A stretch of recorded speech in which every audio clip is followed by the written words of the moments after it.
And welcome to Bad Company, guys. I'm Dirt. I'm JJ. And today we're going to talk about what's exceptional and non-exceptional for businesses.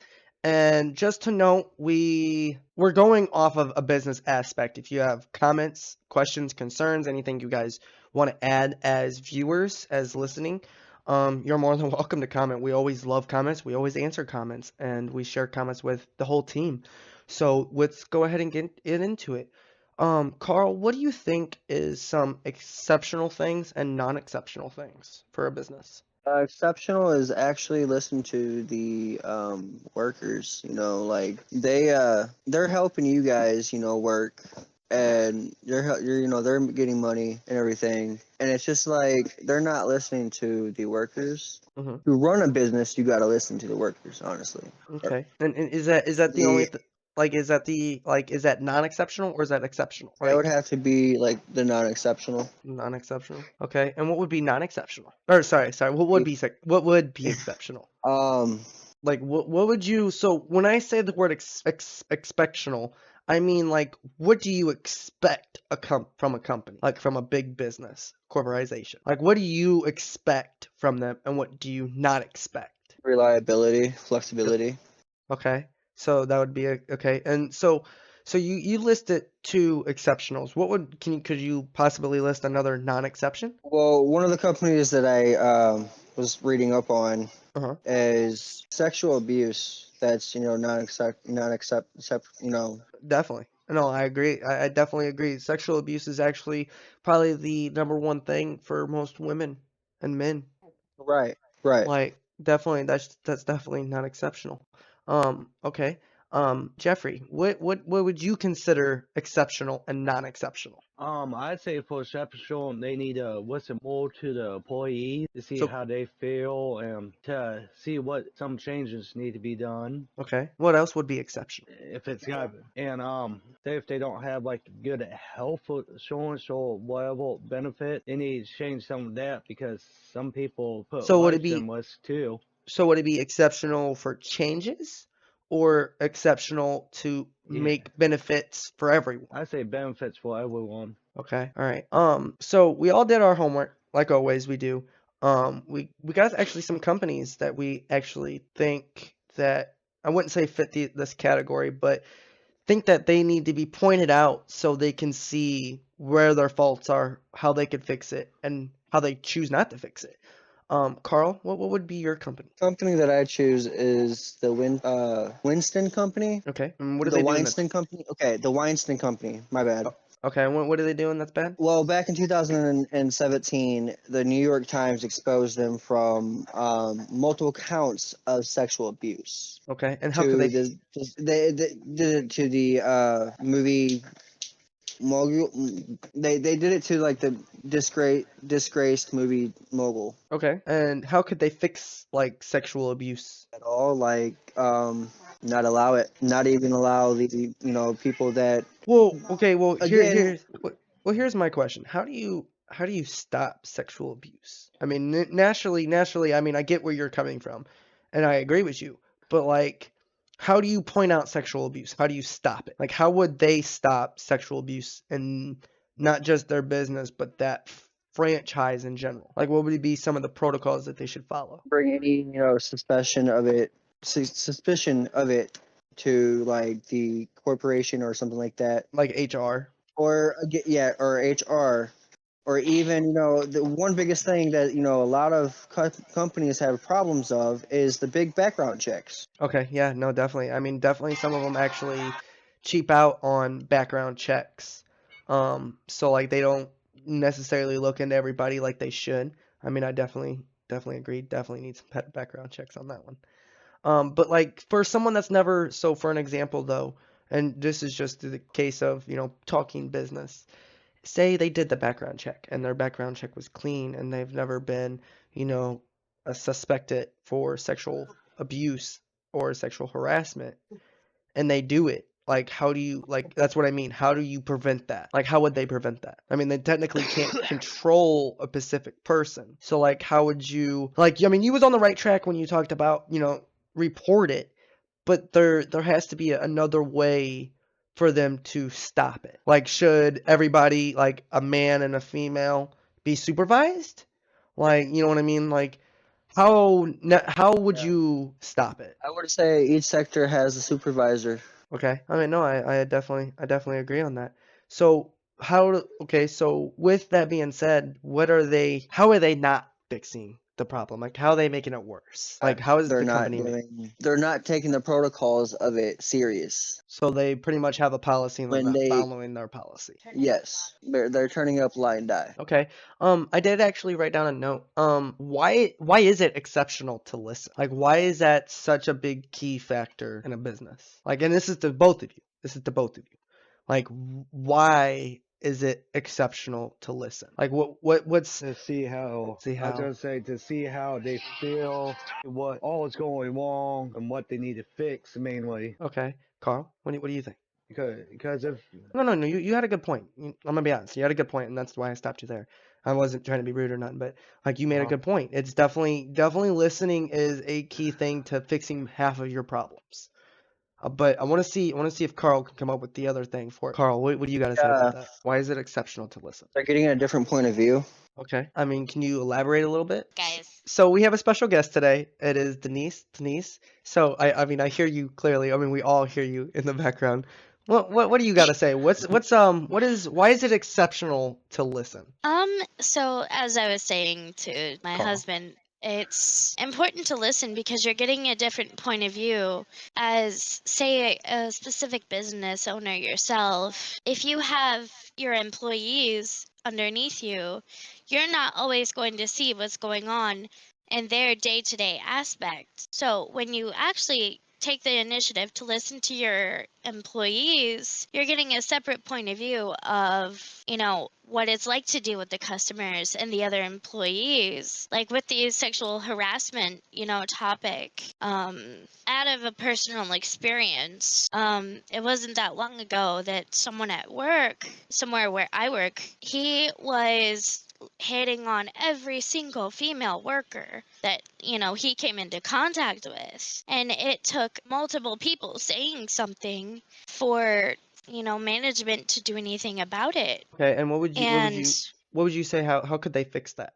Like, how could they personally fix it? Well, instead of letting it go on, why is it so hard to take the initial first acknowledgement of the case To seriously? handle it right. No, I definitely agree. Why wait for multiple, why wait for it to happen multiple times? Why not deal with it the correct way the first time? Well, I mean, you've heard the story, the boy cried wolf. That's what most people think. They go, they look, they hear it and they go, well, I'll keep an eye on it. And then they hear someone else. I mean, eventually, if the same person keeps going with that report, they're going to be like, well, either one person's lying or the other one's being sexually harassed. So like, that's most cases. But like in your eyes, like how could personally, like in your eyes, like if you was, the business owner, how would you go on and like handling that situation and like fixing it in general? I would make that a specific aspect of the training. Like, yeah, I know a lot of companies have that specific section, but they don't touch base on what exactly is okay and what is not. Okay. So it would be important to push that topic that extra mile when it comes to training new employees. So when that situation, if it ever were to arise, they can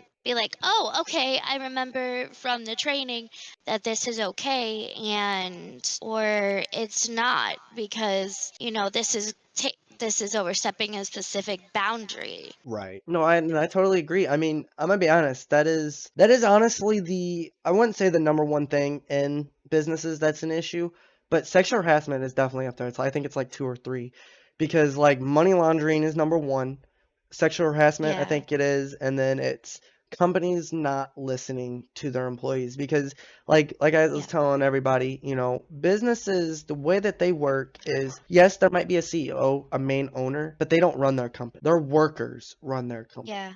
The employees run their company, and Right.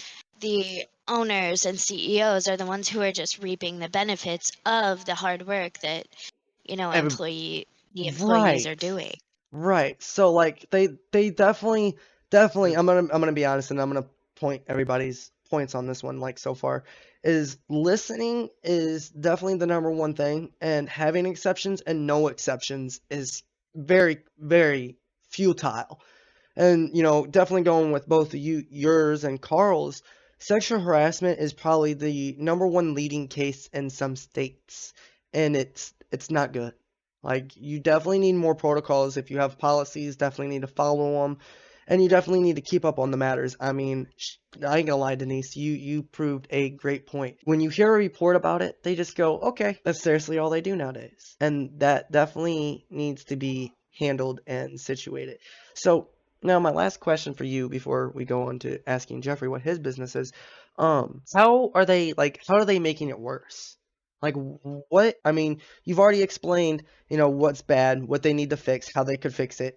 How are they not fixing it? Like, what's making it even worse as the time goes by? So with that in mind, where I work, we have a lot of like high school kids, and there is a rumor has it, it's actually a proven fact because I heard it from management, themselves, that an old employee that worked at the store that I do was actually a pedophile, and he would make inappropriate comments to the underage workers.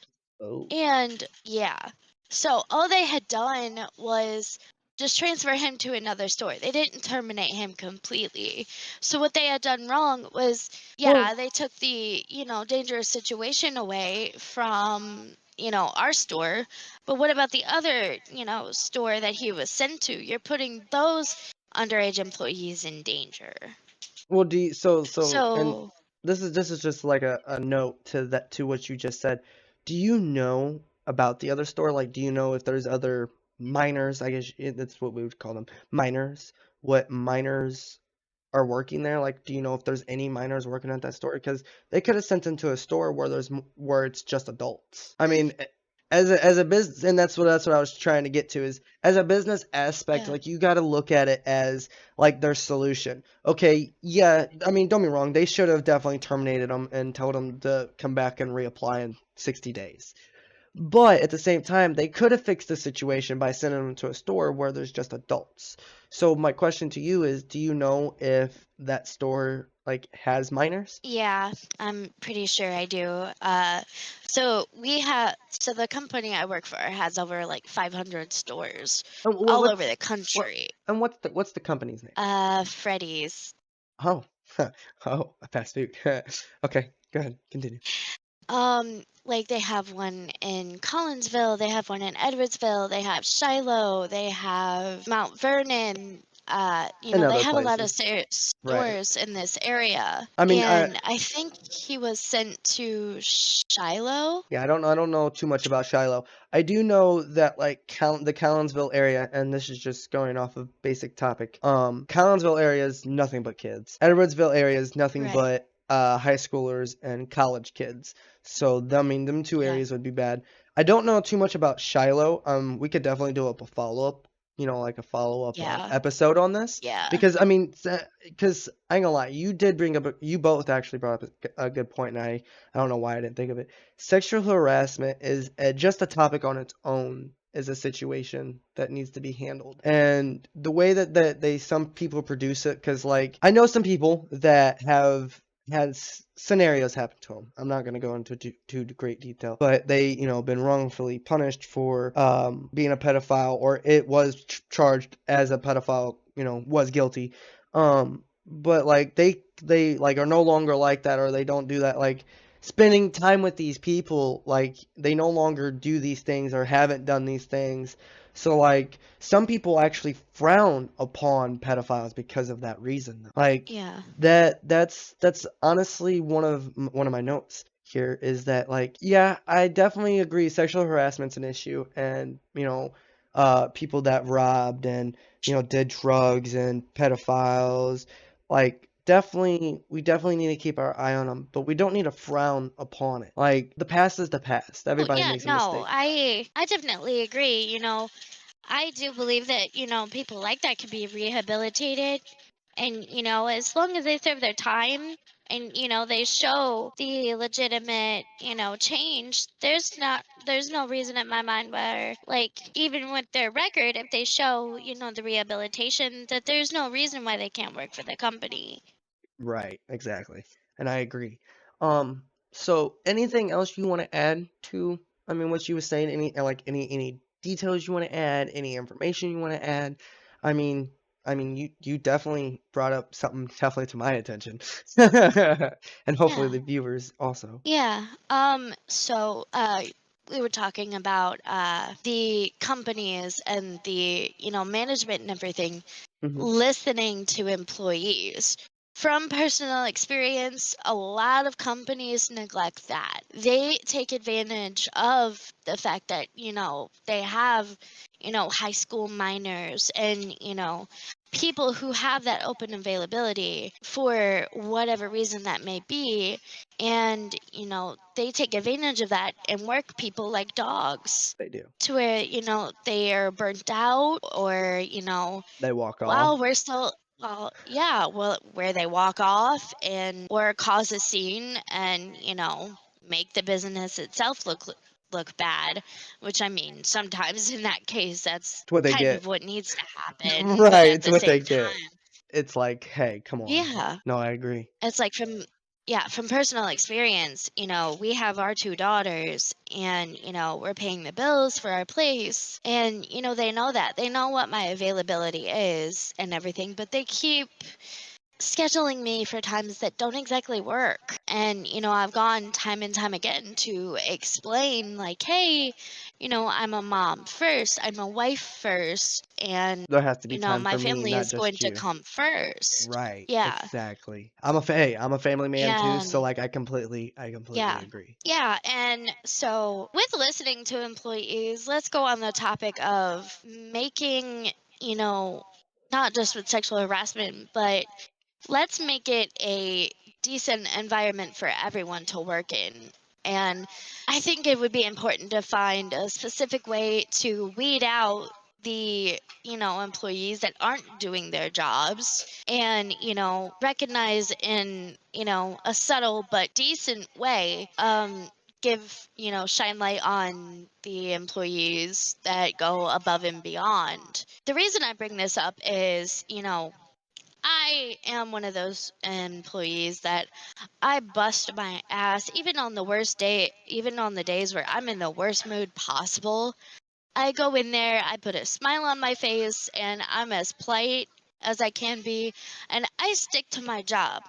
Meanwhile, you have these other employees that are coming in, walking around, doing whatever they feel like doing, half-assing, whatever task they're given. Showing up late, And not showing up at yeah, all. showing up late, no call, no shows, just doing whatever they feel like versus, people like me who are actually doing what they're supposed to be doing the entire shift. And here lately, it's been these employees that aren't doing what they're supposed to be doing that are getting all of the hours. Meanwhile, mine are getting cut. And, Right. everybody who's busting their ass to make the business run how it's supposed to be run, we're getting neglected and treated like garbage, No, I like we're agree. expendable. I mean, honestly, and that brings up to a good point because every company, I mean, I'm gonna be honest, not Derp Studios because we don't agree upon numbers here. Every company Yeah. other than us, of course, thinks that you're just a number.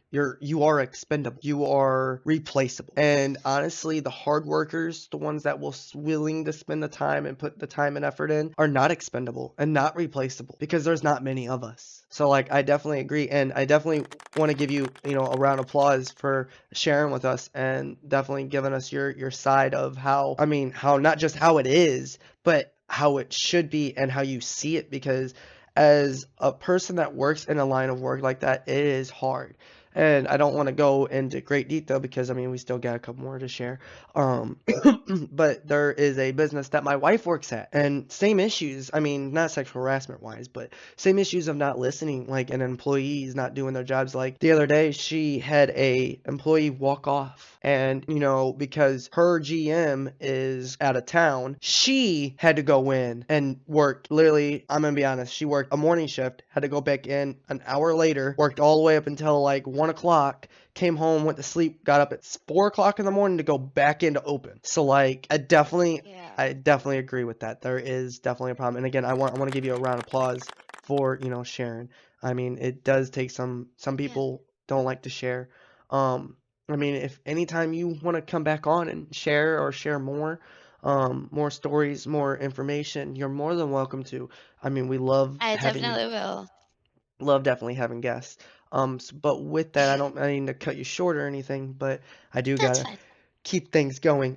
Jeffrey, you do have a company yourself, right? I was gonna say somewhat, but not all the way. I was Okay, gonna say like construction, if that's still a company. yes, that's technically a company. I don't know. It is technically a company. Yes, Okay. it would be subcontractors. Yeah, I just don't know anymore because you know how they change that. I mean, But, everything's changing I every was day. gonna So. say, yeah, since I always see some flaws and some good flaws in it. Like sometimes, I see some locals that don't get paid fairly when they like know a whole bunch and all that. So what do you mean? So like you say paid fairly. So what do you mean by that? So Since they like they don't get paid fairly at all. Like they get paid like a full amount. Like say if you know how nails shape, you like got experience in it. okay, so you Sometimes mean you get paid. like a supervisor that's been there for 4 years and a supervisor that just became a supervisor, they're being paid the same amount and it shouldn't be because the supervisor that's been there longer has more experience? Yeah, something like that. Okay. I'm trying to think of it because as a business aspect, go ahead. Because I know there's like, 'cause everybody knows there's certain ways to do it. That's what I was gonna say. No, I totally agree.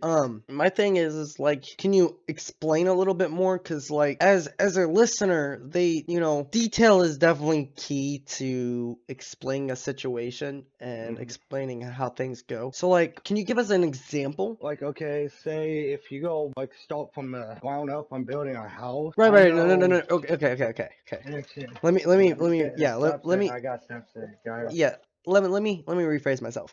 Okay, don't give me an example of someone doing more work than somebody else. Give me an example of what that might be like. So I'm trying not to do an example for you. An example would be like we have the supervisor and he's paid $16 an hour. And, you know, he knows a little about these machines because he used to be a mechanic for another company. Well, because of this, he knows this company, and another supervisor comes along and knows nothing about these machines, but is still a supervisor getting paid $16 an hour. They should turn around and pay the supervisor that knows a little bit about the machines, pay him a little bit more to give that advice. Like, I'm trying to. What are you trying? Like, explain. Give me an example of what you're trying to explain. Basically, like how the supervisor that knows what they're doing to show like trying a little bit with that L supervisor for the L2 to get like some understanding of it. Okay, and how could they fix that? But I was gonna say they truthfully always ask people about like what type of experience they got before giving anybody like those positions. Okay. And what and with that being said, so like how do you think they hire supervisors? Like in that position, like well, because like you do understand that there is a such thing as being overqualified, right? That too, yeah. I mean, so like in an aspect, you don't want someone that's super overqualified to take a supervisor job that they're qualified for, but overqualified because now they're gonna ask for more money. Now that ain't fair to the other supervisors that's, you know, been working there for years. You know what I mean? Like that's just one scenario. I mean, and then the other aspects, they do actually hire people that are qualified, but some people, if you think of it like this, some people do more work or like to put more effort into things than other people. So like you're pretty much going into the depth of like someone going above and beyond should be compensated type of ordeal. I mean, I ain't gonna lie, that's why I had you re-explain it, because at first the way it seemed like you was more talking about someone that's been there for longer that has more experience than someone that just started should be paid more. Yes and no, because like then they would have to change the job position in general, you know, because then everybody would be expected to do that. And the key is that this is where this comes in. This is where this conversation, the topic comes in, is that you can't when I say exceptional, and just to let you all know, because you all answered exceptional incorrectly. When I asked what's exceptional and non-exceptional, you guys answered like with things. That's not what I mean. I don't mean things. I mean, and what's exceptional and not exceptional. So what's exceptional would be like, I can't, because for an example, say you're a supervisor and you know more than Carl, and this is just an example wise, and Carl's a supervisor, and you know more about, our editor and how our system works. I can't pay you more than him because you're still a supervisor. If I do pay you more, then I gotta turn around and change his job transcript to no longer say what it is and expect him to do what you do. That's what I mean by exceptional and non-exceptional. It's what is expected from you and what's non-expected from you. Like to be honest, there was no wrong or right answer. But like when you talk about exceptional and non-exceptional, it's what's being expected from employees or the CEO and what's not being expected from the CEO and employees. With that being said, and like I said, I don't mean to cut you off, but we're kind of running low on time here. We kind of need to wrap it up a little bit. My company was Bossify Logistics. Pretty much you can turn around, get hired on, be there for 4 or 5 months, and then they turn around, you literally take one day off and they fire you. And no, I get it. No calls, no shows are not great. But like when you don't talk about or explain in the training or as a supervisor, reminding people about like call-in programs and other programs like that, like for like call-offs, for ways to schedule a day off. Like you can't expect the unexpected. Like that's the kicker, because people get sick, kids get sick, people have stuff to do, things happen, houses blow up, cars break down, things happen. So like in that aspect, there should be a point system, or there should be some kind of way to be somewhat lenient. I'm not saying be lenient 100%, because like I get it, call-offs are not great. No call, no shows ain't great, but you can't punish someone for that. And if you call off one day and get terminated and not be worked for a week and then be terminated, that's terrible. That is terrible. Like, no offense, and it goes on the top of like, you expect a worker, an employee, to give a 2-week notice, but when you fire them, you don't give them, hey, we're gonna fire you in 2 weeks. Just keep that in mind. Like you don't consider all that. And now someone's moneyless, having to find a job to pay. Like I get it, you're money hungry, you want money. You gotta look at it from a person point of perspective and a business also. We are people too. There are people too. It's not just your life. It's everybody's life. With that being said, exceptions are keys. Listening are keys. I mean, we don't know how many times making a bad decision can cripple a company in a matter of seconds. Understand, if a company lost all of its workers, it would no longer be a company. It would no longer be working, because all that would be left would be a CEO, and it would be nothing. So just keep that in mind. So we're gonna talk about pretty much bad companies. So this podcast is actually coming to an end with this episode, and unfortunately, I am sorry, but we can't keep going with only a few members, and coming up with topics solo is kind of hard. So we're just gonna go ahead and go with with continuing. We got a few topics. We're gonna answer, go from there, and pretty much go from there.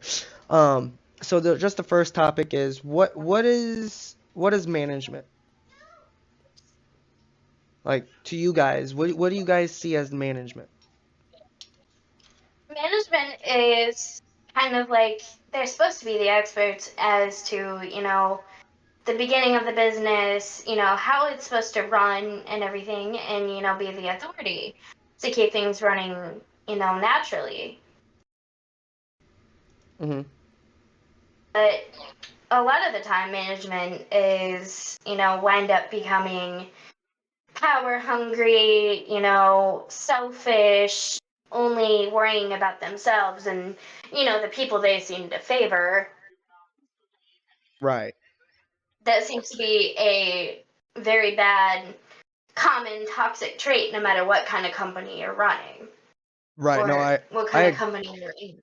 I know, I agree. I mean, most most companies, when they have management, they go, well, for an example, like a supervisor, the supervisor can't do nothing. Their management above them is supposed to do something. So like they go, oh well, I'll get a hold of my management, and the management, sometimes either takes forever, or the process, somewhere along the process, the manager didn't get a hold, and they decided to make their own decision, and it's like, well, eventually at a point, like when your management can't keep it organized, everything else is gonna fall with it, and that's the factor. Like management is like something that you was actually 100% correct. Management is something that keeps the business together. It's like the glue, pretty much. Mm-hmm. The business and the employers are the pieces, and the management is the glue, pretty Mm-hmm. much. Um, Like, I mean, a business is, I'm sure there's going to always be an issue, like whether it's like a customer service business or, technology based, but there's always going to be issues. However, the management is supposed to know how to handle those issues. So, unfortunately, the owner and, you know, founder of, whatever company it is doesn't exactly have to unless things are real bad, serious. right? Real bad. No, and I agree. And However, mhm. However, with management having the power, that they're given, it gets taken advantage of way, way, way too easily. Yeah. See, when I'm gonna be honest, when I hear the word management, I think of someone that is willing to go above and beyond their ability to make sure not just like their I don't want to say people underneath them, because that sounds terrible. I would say their employers, like their job is to keep their employers in line and keep themselves in line. But like if they ain't in line, like you was saying, most of them take that power and take it advantage. That is probably the worst thing that any manager could do. And I mean, I can name so many businesses that have their managers where, like, literally, this is how you become a manager. You'll be the same level of everybody else. They go, oh well, do you want to be a manager? You go do an application, pretty much the same application that you did to get hired on to the position you're on, and then they go yay or nay, and then they go, hey, all right, you're a supervisor, and now the supervisor is telling everybody, run, run, run, even knowing that they've been in that position and knowing running is not the path to take. Mm-hmm. So, like, Yeah, I'm currently dealing with that scenario at my job. yeah, see, that As is that. I've been promised. Go ahead. I've been promised a promotion, to a trainer, which is just under a manager or, supervisor, Right. whichever label. But, I've been promised this promotion for a long time now, just for it to get pushed off and pushed off and pushed off. And then for them to nitpick how I do my job normally as just an employee. Micromanaging. And then, That's literally what I hear is micromanaging. Like, mm, you can't, and what I mean by that is, like, someone's always over your shoulder now. Always dictating every step, every decision that you make. And like, that's the problem with employees. Like, if you're in training, I can understand that they was doing that to their training, like what they're training you on.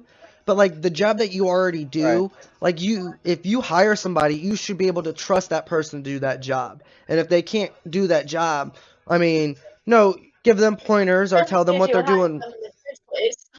Right, give them pointers, tell them what they're doing wrong, and then carry on. Don't sit there and go, well, because you did that wrong, I'm going to watch you for a week, and now this whole week you're being told, well, you're doing this wrong, well, you need to start doing this. Like, for someone that works, for an example, in the line of work for 3 years, like, you don't want to be micromanaged, you know, your last three days, or last 4 days of whatever, say whatever you work. Like, you don't want to be micromanaged. Like if you was never micromanaged in the beginning, why am I going to be micromanaged in the middle or the end? You know what I mean? Even Yeah, and definitely. that definitely goes into where you was talking about, because like that's what's going on is you're being micromanaged now because you want a promotion. And Mhm. there should be no reason why you have to be micromanaged to get that promotion. Like if you're, and what I mean is if like you apply for that promotion and they go, okay, well, we'll see. Like they should either know or tell you that, well, I'm sorry, we just can't give it to you. Because what they're doing is, dragging you Yeah, along. and that's not what's happening. It's Right. like, oh well, so and so hasn't mentioned it yet, but I'll let you know. And then like I'll go ask about it, and then nobody knows what the hell I'm talking about. That's terrible. That's terrible. Carl, do you have anything you want to add? For me, I put down management is how a business organized and direct workflow. Right. Okay. So let me just to make sure like we're all on the same page. When I say management, like I mean managers, supervisors, HR, the CEO, them managing Yeah. other people, like that kind of management. So I mean you wouldn't be correct, but like a person that does management. Like what is it? Like to you, what is it? A Like when you person. Uh, oh, it's his turn. Sorry. No, you're fine. I mean, you both technically can talk whenever. I mean, we all know who's here. We're all kind of oriented with each other. We should all know when we all stop talking. But like what is management to you? When I say the word management, what's the first thought that pops in your head? Someone who knows what they're doing to keep the business running when the owner or founder isn't around to do that job. And Carl, what would that be? What would that be to you? Way what she said. Okay, that's fine. No. That's the idea. Is everybody to kind of come up with the same answer to a point. I mean, I ain't gonna lie. Like I said, when I hear the word management, I hear glue. It's what keeps the employees in check, and it's not just like because even a manager is technically an employer, so like they're even being kept in check. So it's the glue that keeps us together. So to the next topic, if I can. Is it bad to lie to your employees? Yes. Yeah. Why? Because, like, as a manager, you're supposed to have that role of authority. And with that role of authority and, being in charge of a business, in order to have it running perfect, having it run smoothly, there shouldn't be any reason for, dishonesty with either employee or from employee to manager. You Right. know, because with the dishonesty then comes the distrust, and with the distrust becomes a spiral out of control of conflict, and it just leads to the whole thing falling apart. Carl, why do you think it's bad to lie to your employees? It creates a lot of conflict Right, but like because okay, for an example, say you was a boss to a company. If you lied into an employee, why would it be bad for you? it brings a bad reputation. Okay, all right, thank you. I'm gonna just keep this in mind. I'm gonna clip this piece out right here. But like, I was doing that just to to give you something else to answer instead of being like, yeah, I agree with that. But anyways, I'm gonna be honest. To me, the way I see lying is if you lie, then that means what you say, what you promise, what you do is incredible. Like I can't trust what you say. So like for an example, Yeah. for like a grocery store, if they say, well, this is $5, and then you go to check it out and it's really like $10, That one lie now tells me everything in your store is probably improperly marked, and now I don't want to shop here. You know, an example wise. Mm-hmm. So like to me, when you lie, it is your credibility and it is your reputation. But at the same time, like you're making it not just your reputation bad, but your employees' reputation bad. Because when you make, say for an example, you know, a manager, you know, doesn't help out a customer correctly, he makes your business look bad. But now I'm not sitting there saying, no, I'm not sitting there saying, go out of your way to be like, well, you did this wrong. No, but make sure your employees know how to do their job, how to talk to customers, how to, you know, stack things properly, know how to look and go, oh, yeah, this is where this goes. Or, excuse me.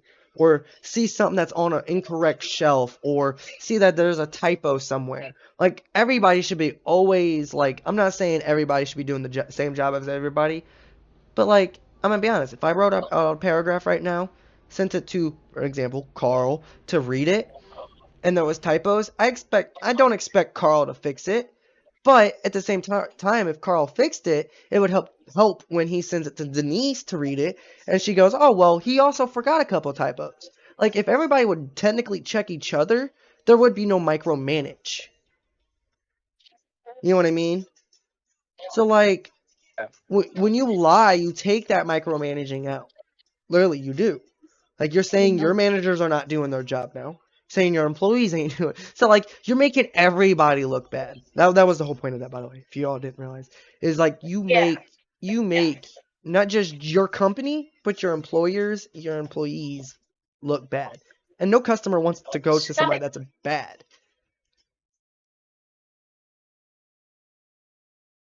Sorry for the random outburst. My cat is like scratching my cabinet.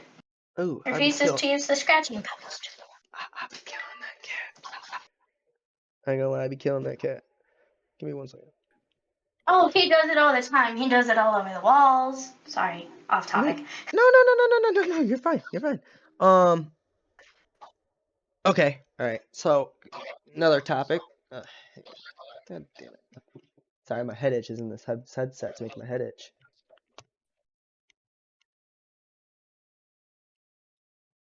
All right. So another topic would be, why is originality important? Why is originality important? Yeah, for a bit, in this case, I mean, of course, the podcast is about bad companies, so we're talking about in business aspects. Why is originality important? So, for an example, Well, I mean, go ahead. No, go ahead. if you have employees or a company that does the same thing, it's gonna get boring to, you know, customers or clients, because it's like, oh, I've seen this before. What's the difference? You know, what makes you interesting?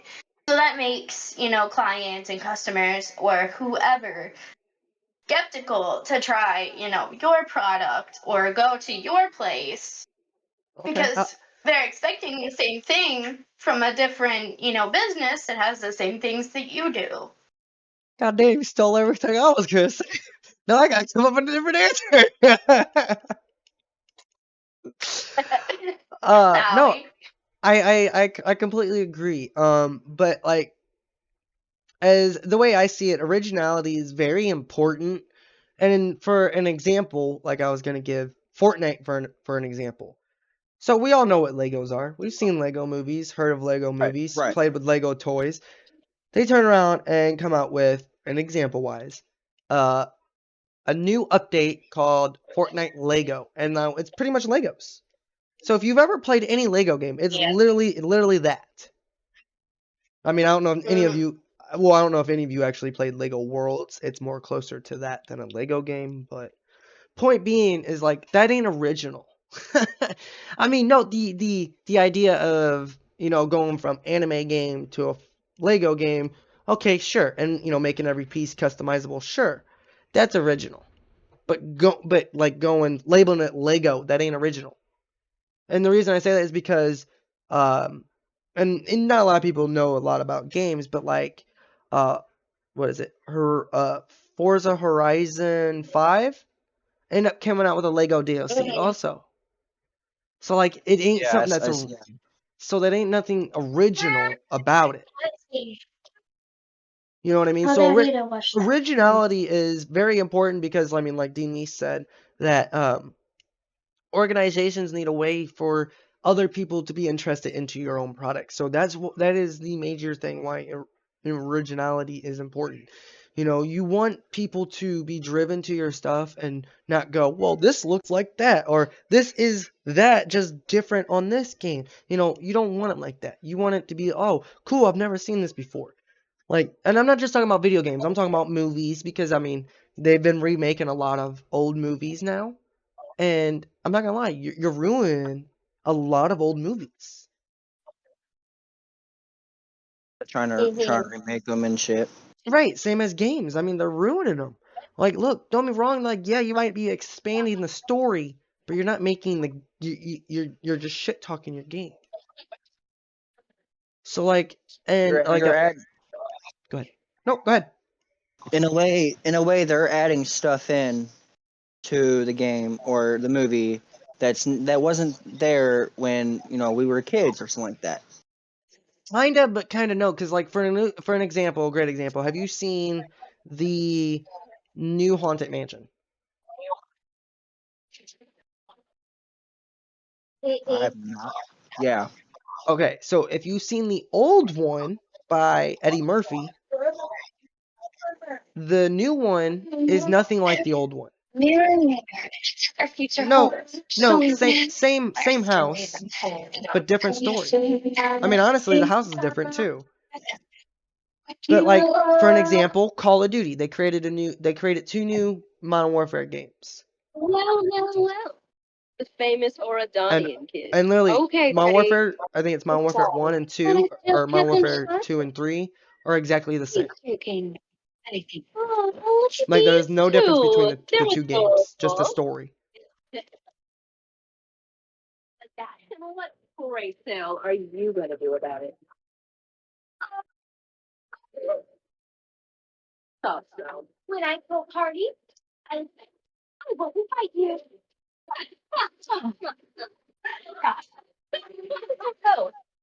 Sorry, I'm looking for something while listening. No, you're good. Do you remember your model? Yeah. Like for, just an example, like the fairy tale princess movies and everything. Which brings me to Disney creating the Descendants franchise and broadening that story. Like, don't get me wrong, hang on. Kids. Wait a second. Don't get me wrong. The first one and the second one was great. But then they did the third and then the fourth. And it's just like, It got kind of boring. it did. And like, there were so many things in those movies that were like so easily childish that, they could have made a little bit better. Right, well, I mean, even an example, I mean, you bring up Disney, and I mean, honestly, I'm kind of glad you did a little bit. The Mermaid, The Little Mermaid.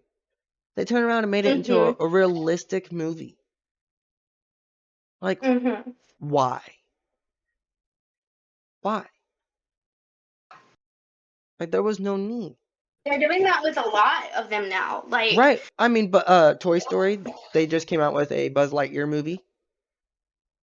yeah. They did a Lion King. Mulan.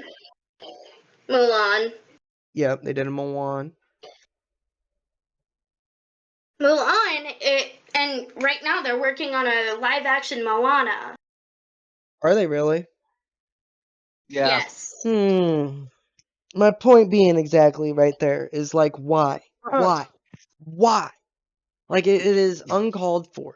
Running out of original ideas. They are. So they're I guess, are remaking old ideas. So they're taking old ideas and trying to revamp them, but they're doing it in such a poor fashion that they're ruining, childhoods. And they are. They're and not just that. Not even. Yeah, exactly. That right there. Hang on. That was literally what I was gonna say. Is loopholes in the story, or they're changing up. Well, because like I was saying, like in the Haunted Mansion movie that Lily Disney did, the one in Eddie Murphy was a great movie. I love that movie. I actually own it. And then they came out with this new one, and the new one, there is literally the whole story is completely different. Completely. It's not even the same story no more. Like in the original, the story was about a man that died, his beloved died, and he's been looking for her. And the new one, spoiler alerts. Sorry, spoiler alerts. It was a demon that got brought himself there because a man was looking for his wife that died, but he ended up bringing a demon, and he died even from the demon. So like no, none of them was like, it wasn't even the same story. Like not even the same people. Everything was Right. different. I mean, don't be wrong. It was still I mean, it was a decent movie, but they definitely shouldn't have called it The Haunted Mansion. Sorry, It's like give it a different name. you're fine. You're fine. Go. No, that's it. Give it a different name. But it's like with the freaking with the books. You know, with some books that like chapter books that they make in movies. Oh man, like Harry Potter. Some of the chapter books, man. Yeah, Harry some of Potter those chapter or books, man. the Chronicles of Narnia. It doesn't add to the story versus um the movie. Right, and let's be honest, if they physically turned the book into a movie, like they would have so much like their detailed like for their backgrounds and their props would be told in the story what their props would be. So like it wouldn't be hard. Like all you do is make sure everybody reads the book, make the scripts out of the book, and you're done. Because everything else is given to you by the damn book. Like how like the book is your But instructions. then they go and when they take the ideas and mess them up. They do, and they do. Like story writers look probably get so mad. I mean, don't get me wrong, they're probably happy because they get money for their idea being used, but they kill their idea because the idea ain't the original idea. Yeah. Like that's what they need to do is like originality is not going back and using something that's already been done. That's not originality. You're destroying the original piece. If you're going to go back and redo something, do it the way it was meant to be done. I mean, I can understand for an example. I can understand going back and remaking, say, Finding Nemo for an example. And I'm just example-wizing. Remaking Finding Nemo. If you did that, it would be a great idea. Make sure you stick with the damn story, though. Don't add nothing. Right, Don't right, change right. nothing. Finding Nemo, that storyline, Finding Dory was actually a really cute and really good idea. It was. Hang on. But it was a different. It Because, was a. Dory. But wasn't. Hang on. It wasn't Yeah. given. It wasn't given the same name, and it was a different story, and a different idea. So like, it was totally different. It was an original. That was technically. Yeah, I it mean, was like some a people say. continuation. I was gonna say some people say that was a remake of the original. No, it was not. No, it was not. It was No, pretty much a far, far sequel. different. It was I was gonna say it was a sequel. So it was following the same line, the guideline, but totally different story. Like they did that one. I ain't gonna lie, they did that one great. Like I ain't gonna lie, that was probably my second favorite movie. I ain't gonna lie, my first movie was Lilo and Stitch. God forbid they remake that one.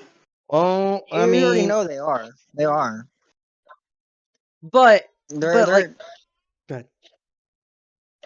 in a way they want to destroy kid movies so the other kids, other generation can have another No, pretty much it's like a wipe. Look, let's put it like this: it's a wipe. They're getting rid of all yeah. of our old shit and trying to remake it new for the new kids. And if they fail, they're just gonna turn around and wipe it and start something new. Great example: SpongeBob. They literally continue. I think they continued this show for like a few more episodes or another season, and then they stopped the show and created a new show, and it's not even SpongeBob, but they still call it SpongeBob. Like They're like what? there's another one that they have is Patrick Star. Like, Yeah, they have a star. They have a show now all about Patrick. and see that's what I'm saying. Like, you're killing the idea. You should like I don't know how else to put it. Like, you're destroying ideas trying to go off of other people's original idea. Mm-hmm. And no offense, like, I mean, I can understand if they was doing it as Patrick being a baby, you know, and talking about his life, sure, it'd be one thing. But if you're just talking about Patrick Star's life, you got that from SpongeBob. Like, why do you need to physically point out a specific character? You literally had views of every single of their lives. No, you was SpongeBob 24/7. But you saw, look, fucking SpongeBob would be in Squidward's house and you'd be hearing Squidward yell at him to get out because SpongeBob was in there while he's trying to play his clarinet or trying to paint.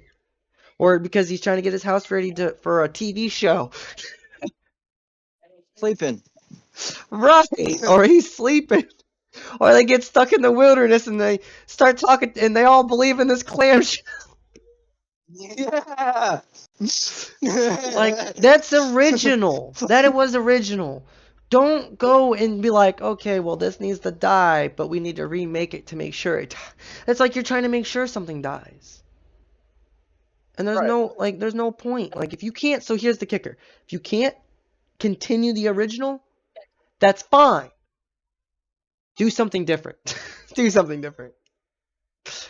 You guys keep talking. I gotta step out for a second. I'll be right back, though. No, you're good. So our next topic is going to be on why is it important? I mean, not really why is it important. Why should you finish what you start?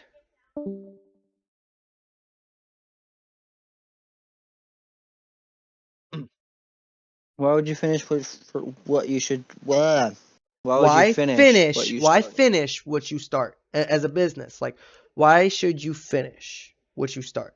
So, for an example, I mean, I don't want to use us, but as an example, Derp Studios, we're in the process of making our website. Okay, and this is just example wise. Why would it be important for us to finish it and not just say, eh, fuck it? Like, I'm just using an example.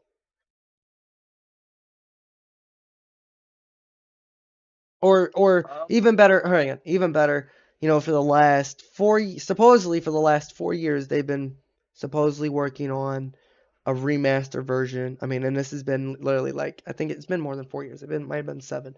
But since 2007, they've been talking about how they're coming out with a remastered Black Ops or a newer Black Ops, whatever. And nowadays it's coming even more out. Why would it be important for them to actually do something like that? Like, So, go ahead. so they can get like, I would say more views, not more views, but like more people that play stuff like that. Because yeah, I mean the old games they're amazing, you know, but they do only so much that to the point sometimes you get bored because you're like annihilating, Okay, or okay, you okay, know okay, okay, you're okay. Hang on. you have a Let me. I was trying to give you an example, and now you're just kind of going off the example. Like, what I mean is, why is it important for a company to finish what they start? Like, instead of starting something and then halfway through it, scrapping it. Why would it be important for a business to finish what they started? So, say they started on a project to go to Mars, or you know, they started a project for another Jesus, excuse me. You know, start another section in their company. Like, why would it be important to finish doing what they was doing instead of stopping midway and just throwing it away? Sorry, I clearly I confused you.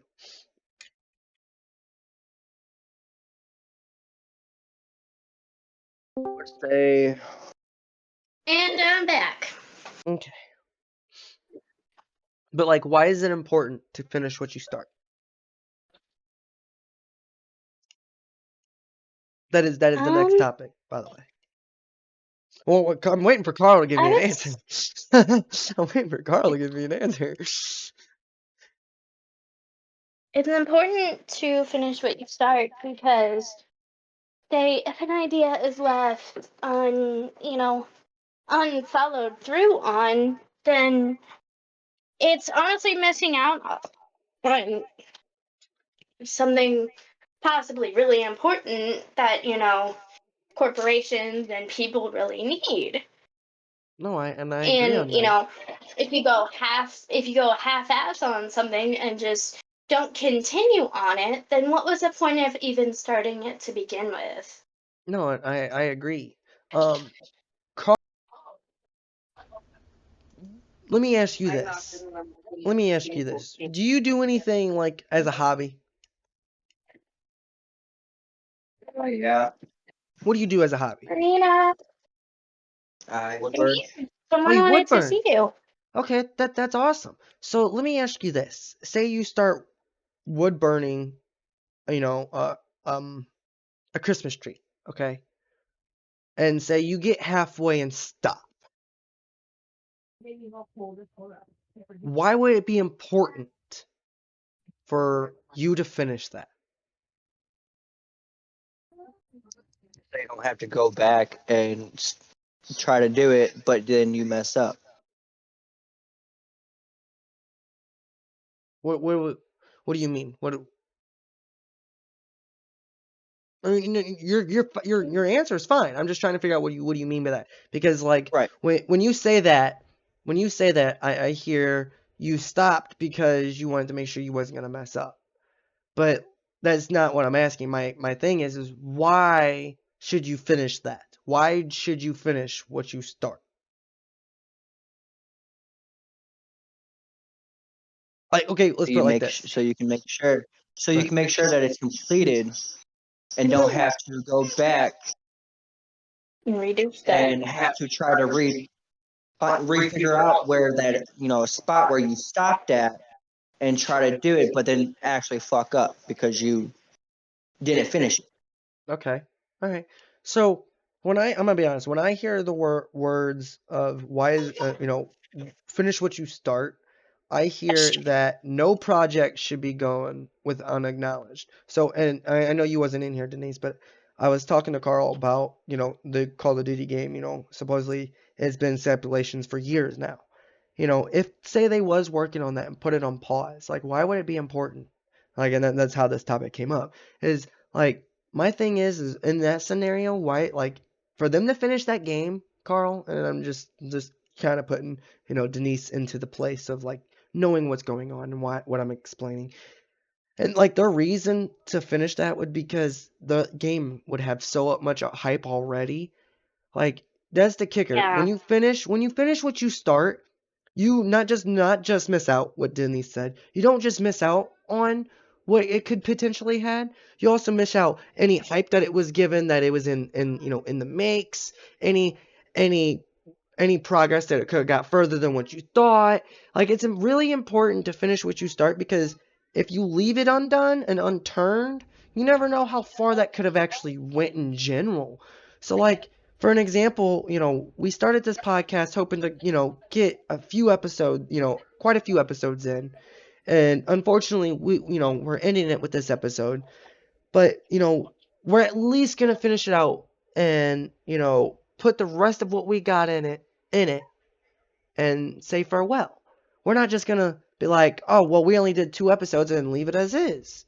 You know what I mean? So, like, it's No. always important to finish what you start. Even as a company. Like, when a company doesn't finish what they start, they're going to have a lot of uncompleted They jobs. crumble. Yeah, well, they're going to have a lot of uncompleted jobs lying around. Well, to be all honest, that's like no different than starting to cut someone's yard, get halfway done, and tell them I'm gonna be back tomorrow, and don't come back tomorrow. Yeah. Like you're gonna have a lot of uncompleted and unhappy people, because like you never know what person truly has their dedication into something until you ask. um, I mean I got one more topic, and that will be it. So this topic is on sexual harassment. Oh. Fun. I heard a no. Okay. I said fun. So we kind of got into it, talked about it on episode 3 about sexual harassment a little bit. My thing is what makes it important? What makes it why should a business make sexual harassment important? That is the topic. So I'm going to start off by saying is it's such an underrated issue throughout the entire world. Not exactly just in businesses or whatever, but sexual harassment in general is such an underrated topic that, so many cases and so many scenarios of things like that go unrecognized, or, that it causes so many issues in companies and literally all over the world. Right. So when it happens in a business, it creates an unsafe and kind of a toxic work environment for, literally anybody to work, for anybody to work in, because especially someone who's already been through that outside of the company, you never know who's been through what. So you're reintroducing a trauma to them, which is going to make them not want to stay. Right. No, and I totally agree. My thing on sexual harassment is like it needs to be aware because it makes people feel uncomfortable doing their jobs. It makes them feel unsafe. Like, and Yeah. I'm not just talking about jobs. I'm talking about anywhere. Like everybody should be aware of their surroundings for sexual harassment because even people like the people that go to gym get sexually harassed. I mean, people that go to grocery stores. I mean, don't get me wrong. You might not hear about it real often, but there are some people that get sexually harassed in them locations, and it's like it needs to be aware in general.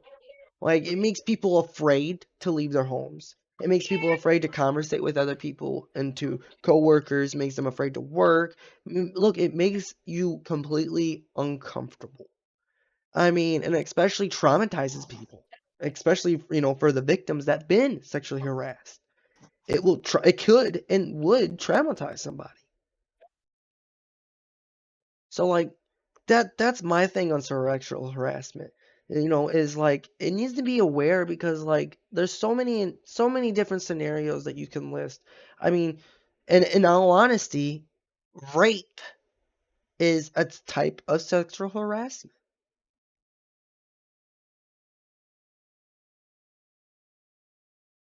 I mean, serious, Yeah. it is. I mean, because if you think about it, sexual harassment can be, you know, technically it could be flirting, touching, stuff like that. That's same as Inappropriate comments made right, by workers. right, and that's no different than rape. I mean, it would be the same thing. Right. So like, I mean, I feel like nine times out of 10 that sexual harassment leads to. I mean, wait, no, let me take that back. About probably 3 out of 10 times, sexual harassment leads to rape. Right. So like Right. that's why I It's mean, and that's the problem, is it goes ignored so often because it's such an uncomfortable topic. Nobody wants to acknowledge that that sort of thing is happening, so it gets left unaddressed. And because it gets left unaddressed, it happens. And also, because it's left unaddressed, or when it's left unaddressed, it's, just given the bare minimum of guidance upon it, that, there's no precautions for it, there's no punishment for when it happens in a company, per se, that, you know, no, I agree. it's ignored. It's such an uncomfortable topic that nobody wants to address it, so it gets left alone. I gotta go eat my hot dogs and mac and cheese. So how would I mean, and just in your just aspect, how would you think that we would be able to make it aware? Like how can we like as people, like just as in people, not like in business topic, and just people in general, how would you think we People. would be able to make it aware? Like make it more aware. Start to make it aware. Like what do you think our Instead first of, victim blaming, take into consideration that, sorry for, No, no, coming no, no. about this from a female perspective, like a feministic perspective, if I go that direction. Apologies ahead of time. But, it's when it comes to sexual harassment and rape in general, there's a lot of victim blaming. So when it comes to scenarios and everything like that, when it is brought up, take it seriously. Don't just be like, oh, okay, well, what were you wearing, or what were you doing, or were you drinking, or whatever. Right. Don't take it as the victim had done something wrong. Take it as, what it is. The perpetrator did this thing wrong, whether, it was Well, intentional. right, but you also, I mean, and here's, and then I'm just bringing this up because other people would, is like, what about them cases of like where the women encouraged it? Like, that's what I mean Yeah. by like, how in general as people can we make it aware? How can we at least start, to make it aware? Like, and I mean, you're doing great, but my thing is like you say that to make it where what it is, like, but how do we also make sure that like we ain't saying the victim didn't intrigue it? Get both sides of the story. Okay, okay. I'm sorry, and I didn't mean to interrupt you. I just wanted to make sure, No, like, for people to no, know, I like, get it. it's I get we're it. not That's, we're not we're not just saying like it is what it is, but like at the end of the day, that's how it should be. You get both sides of the story, and then go, okay, it is what it is at that point. yeah, I mean, just in society alone today, it's because it's been such an ignored topic for so long, nobody really knows how to handle it. And unfortunately, it's a topic, or, like I said, it's such an uncomfortable topic, nobody really wants to take the time to talk about it. So until, until it's, destigmatized and, it's made into, it's never going to be, something incredibly comfortable to talk about. But, when more people talk about it, there's going to be more solutions that open up. But the fact that it goes on so ignored so often, whether it's, a male victim or a female victim, male victims are obviously, brought to Right, light a lot more. And right. that's a whole other discussion for another day. But it's, you know, it needs to be on an equal playing field, is, first of all. And it needs to be destigmatized.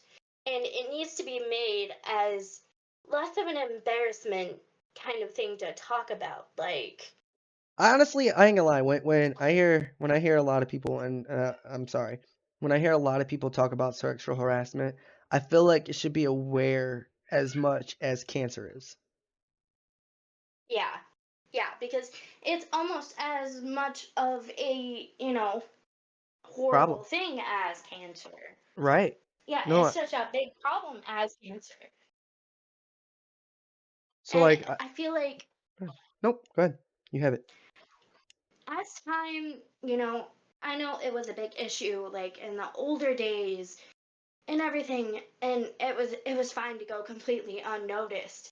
And it wasn't as frowned upon as it Yeah. is now.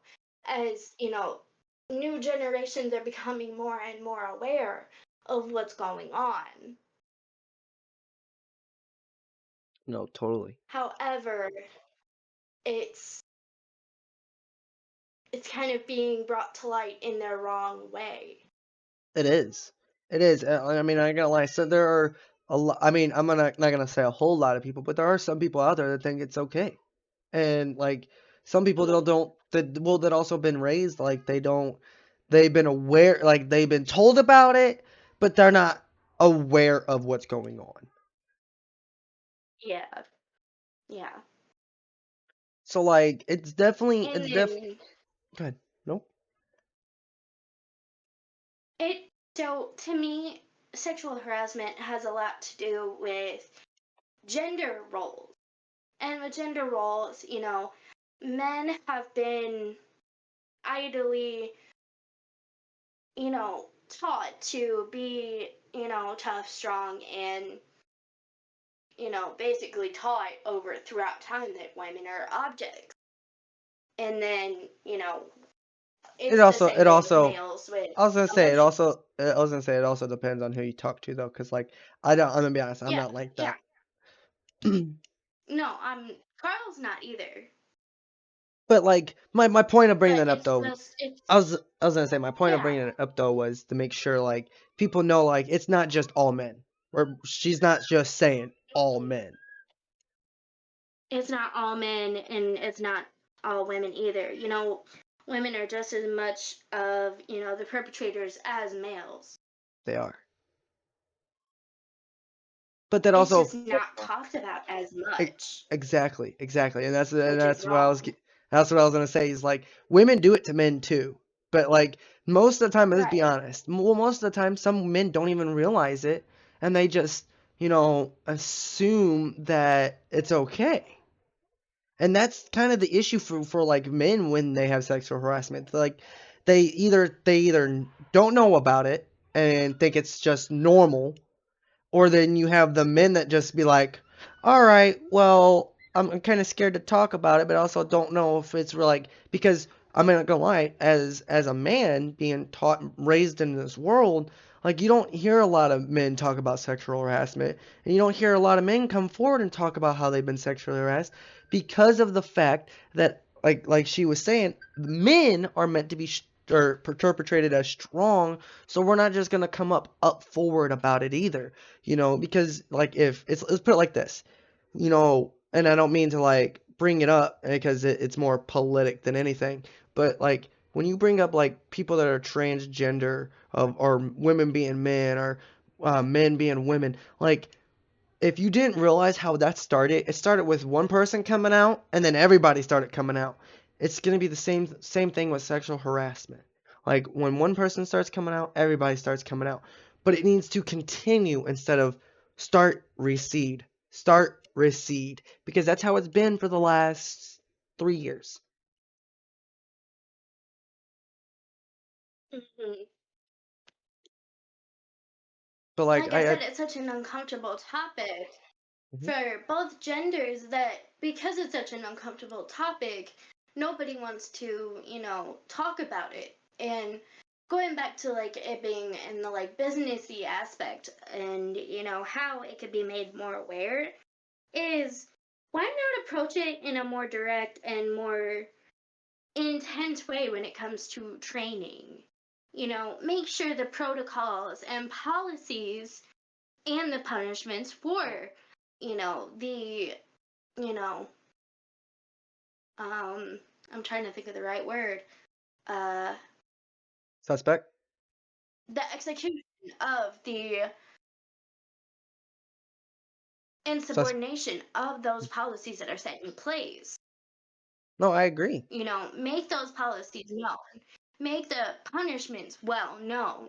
And, when it is brought to attention, no matter who it is, what the situation is, make sure to follow through with the punishment, no matter who it is or what the situation is. Right, no You know, exceptions. No if it exceptions. requires that person to be terminated, yeah. If it requires that person to be terminated, oh well. You could find somebody to follow the rules and do the job at Right. the same time. Right. It doesn't matter if they can just do the job. Like as long as they follow rules and you made sure those rules are known, like that any policy should be followed. Because like let's put it like this: policy is not law. So like I get that some people are just like, but like policy is still a rule. It's a rule that someone else made. So if it's policy, you still got to follow it. Like we have, like over here at Derp Studios, we have policies that we gotta follow. Well, I get it. Some people might be like, well, can't we just make it? No, there is no, when it comes down to a policy, there is no exceptions. When it's a rule, there is no exceptions. You either follow the rule or don't follow the rule. Now, no, say if someone, said something about sex harassment and someone didn't follow the policy, to the T, and so instead of doing the evaluation, just goes to the supervisor and tells the supervisor about the situation, and then the supervisor does the policy, that is totally a different story. But like because there's different ways to follow, because like let's put it like this, there's different ways to do math. And what I mean by that is like, if you ask me what's 2 plus 2, you'll tell me 4. Okay, but you might go, instead of telling me 2 plus 2, you might go, what's 2 times 2? The answer's still 4, right? That was more of a Yeah. question for you guys. the answer's still 4. Okay. It is. So, get what I'm saying? Like, there's more than one way to do things. So, like, as long as you're following the policy at the end and the beginning, it doesn't matter how you get there. As long as you're following that policy. Because, like, and that goes to, like, some rules are meant to be bent. Not broken, bent.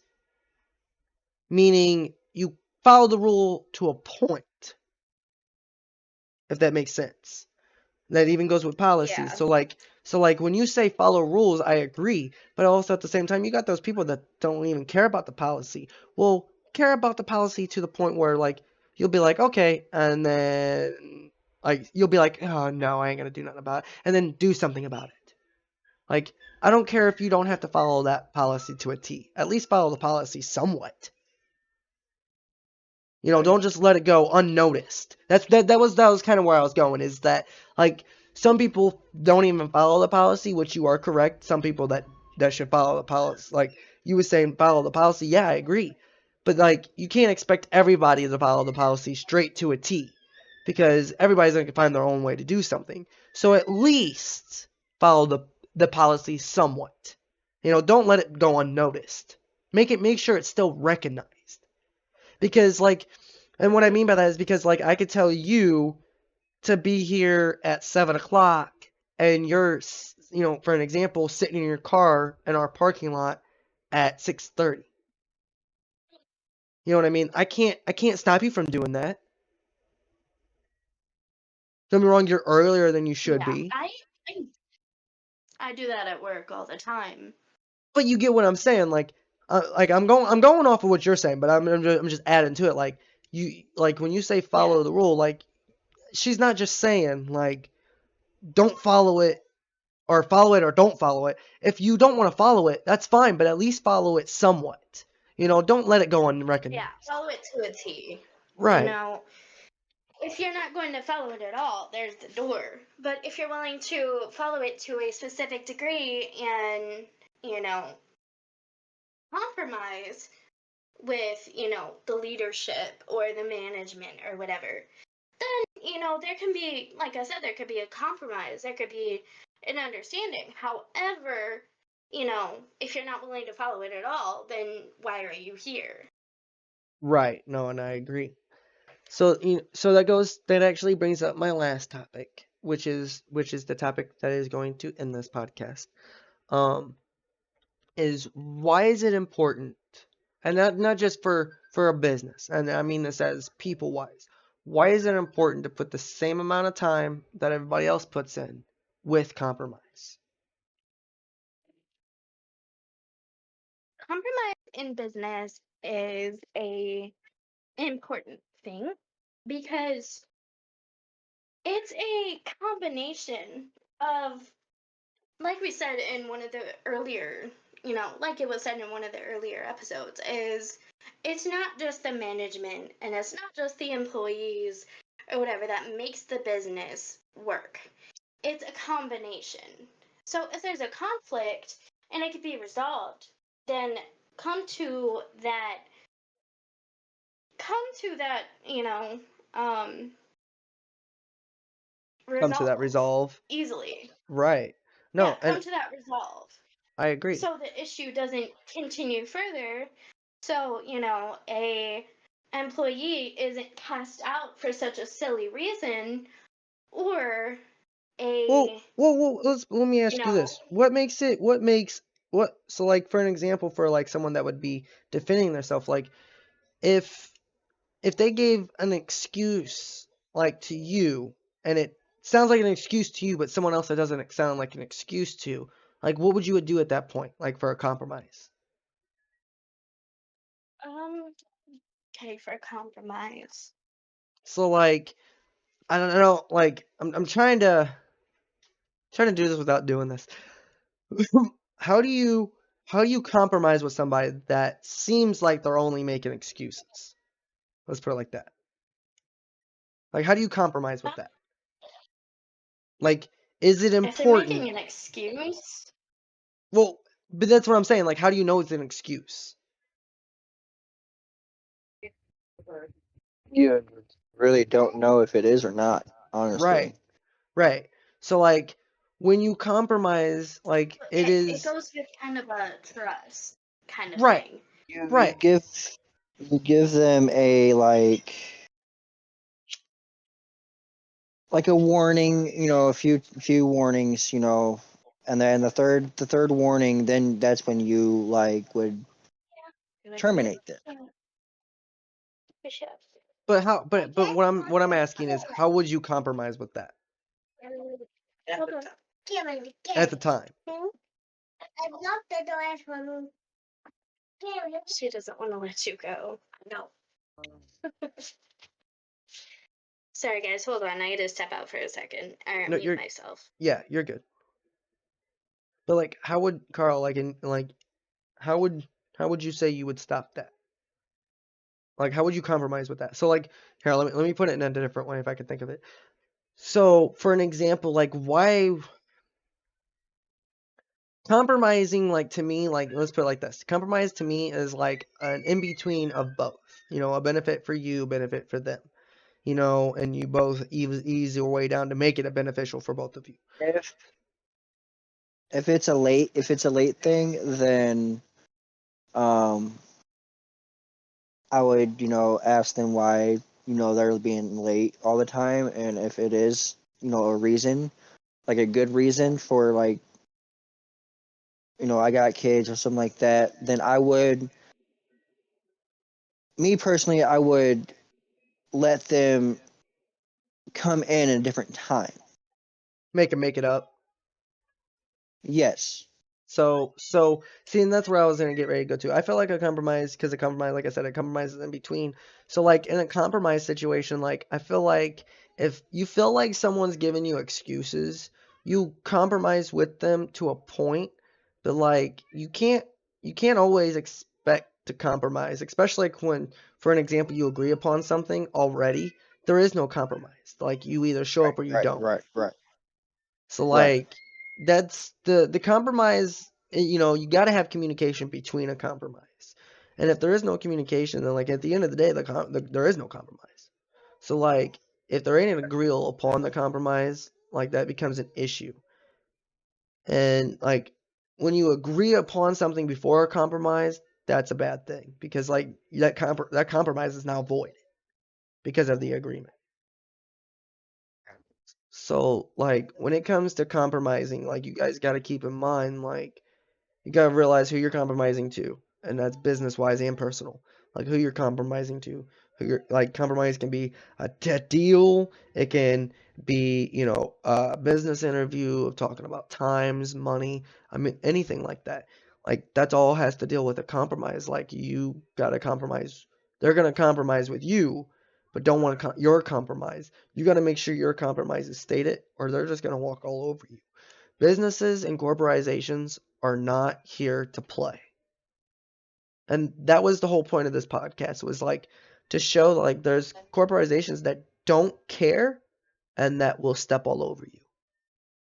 And as us as the people, we need to let them know this. We need to inform them that we know of this, that it's not okay, and we're not letting it go silent. This was Bad Company.